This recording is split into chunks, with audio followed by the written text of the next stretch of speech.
What rhymes with Wajik Fox? I don't know what. Magic box. That's what. Oh, Christ! It's 99 ways to improve your business. Yep. And today Number. it is number 41. Keep the door open. What, literally? Well, there's a few things this could mean. Like, I think one thing could be never turn your back on something that's happened in the past. If someone says no to an opportunity, or you've not won a pitch or anything like that, just don't close it off in your mind and go, they're all arseholes. Maybe just keep in touch with these people. Never close the door fully, because they could come back and you might have some kind of rapport that means you'll gain some other business some other time. This could be in life too, I guess. Yeah. Relationships. Yeah. Stuff like that. And also, if you're in an office, keep the door open. It's quite nice, isn't it? Get plenty of air in. Is that good advice as we're approaching the winter with the energy crisis? Well, people might be watching this in spring. True. Because this has got a long, long shelf life. And we did write this before the energy crisis, probably. Well, yeah. We're rolling them out steadily, everybody. Just keep the door open. Keep the door open. Keep your options open. And also, if you're working in an office next to some people, keep the door open. You might hear some stuff. Yeah. If Communicate. I like it. If you're like head of the corporation and you sit in a little office with the door shut, keep the door open. Yeah. See? Yeah. That's got like 10 meanings. If you're in the kitchen cooking really smelly fish and you want to share that smell with the rest of the office, keep the door. If you go for a poo, no. Close the door. When you're in the bathroom, right, okay. Nice short one here, number 73. Can you remember what it was, Chris, off the top of your head? No. Be positive. Yeah. So easy to be a negative ninny, isn't it? Mm-hmm. That the daily grind, you just go, oh, I can't do it.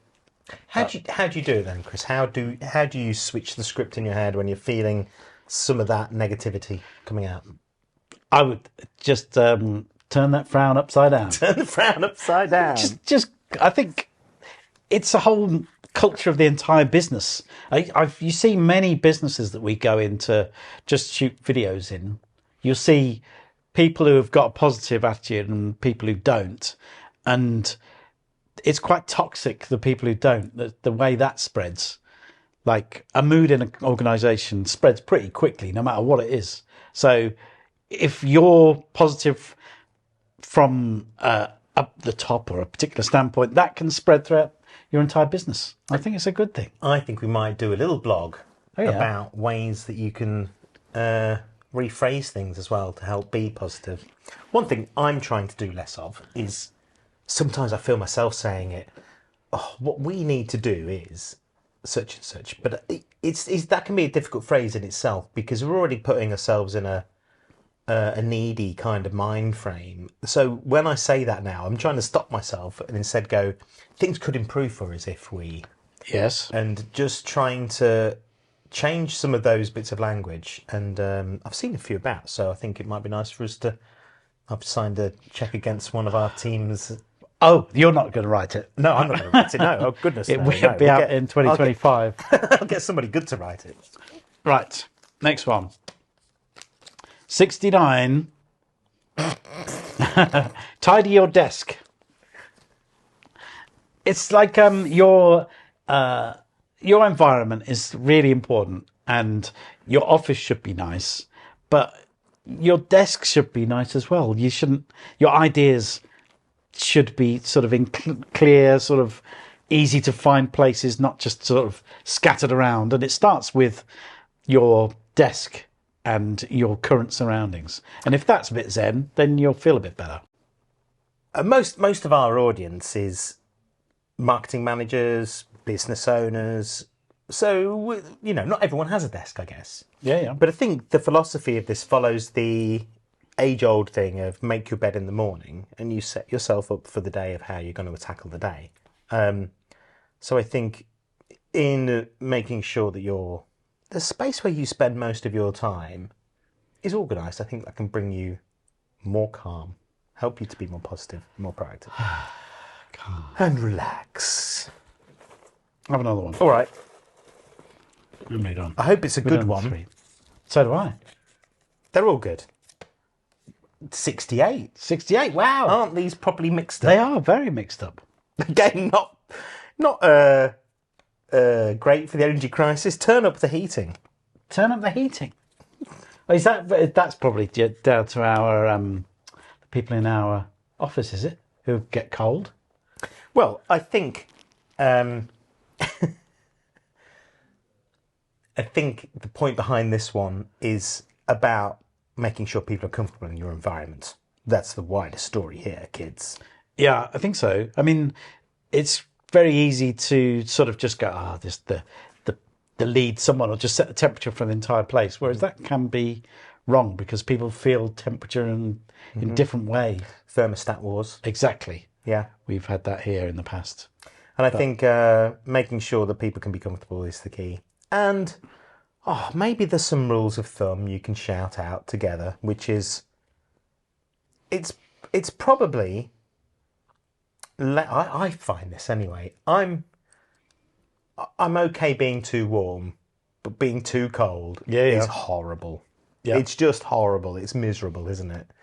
Being a bit too warm, I can live with easier, especially under these hot studio lights. Yeah, I think also in the this may have also been written in the summer, where if you have aircon going full blast, it's pretty grim, especially if you're sat underneath the icy cold wind. So it's all about making your environment better. Yeah. All right. One last one for today, and it is number 87. Have confidence. That is a really important thing in everything you do, I think. What if you're not a confident person? Just bluff it. It's fine. Fake it till you make it. It is. I mean, a lot of the time people don't have confidence, even if they've been doing a certain job for 20 years. But what is the point when you should feel like you've got confidence? That some people have that after like a week in a job. So there is no set timescale when you should have confidence. Just do it. It's fine. Yeah. But don't get it mixed up with arrogance. Well, yes.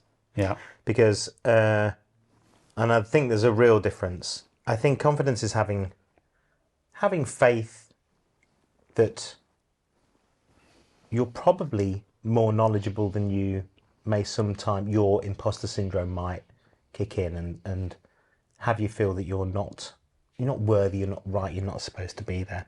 And I think combating that is where confidence can come in. And there was a podcast I listened to recently, and they said that there's a real important thing about going outside your comfort zone, and that's when imposter syndrome kicks in. And it's when you're outside your comfort zone that's when you kind of need to sort of lean on that.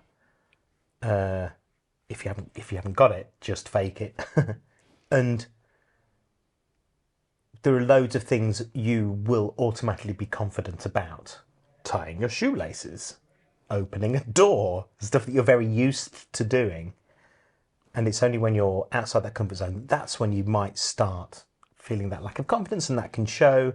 And actually just embrace the knowledge that you got, that you can tie that shoelace and open that door, and whatever you're probably doing that's making you feel a little bit less confident, you should head for. Yeah. But don't be a know-it-all. But it also translates into brands. When brands are confident, you're more likely to win certain pitches as when you're not confident. People can see when a company's not terribly confident in doing something. And just have a think about that when you read your next pitch. It's like, I think this is going to be a great opportunity for us. Just be really bold in stuff you say and be, an air of confidence is not bad in that respect. Great. Is that it? Was that the last one? Yeah, it is. I was hoping for another. Well, you can join us for another next week on another Monkey Monday. Buckety junk, buckety junk.